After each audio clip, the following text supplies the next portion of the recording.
ઘણી વખત મેં જોયું છે કે જ્યારે કંપની પરફોર્મ ન કરતી હોય અને નુકસાનમાં જતી હોય તો ઘણી વખત સ્ટાફ છોડીને જાય છે અને જ્યારે પણ સારો સ્ટાફ જાય ત્યારે કંપનીને બહુ મોટું નુકસાન થતું હોય છે.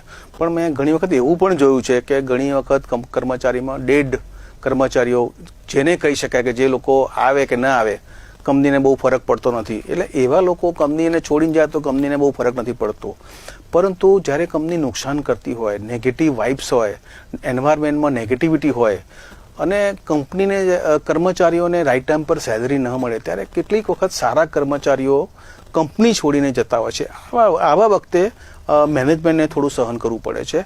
પરંતુ એક વસ્તુ નક્કી છે કે કોઈ પણ માણસ ક્યારે પણ કશું છોડીને જાય તો લાંબા ગાળે એનાથી બહુ ફરક પડતો નથી. યસ, શોર્ટ ટર્મમાં તમને એવું લાગે કે આ માણસ ગયો એટલે મને 15 દિવસ, 1 મહિનો, 2 મહિના ફરક પડશે, પરંતુ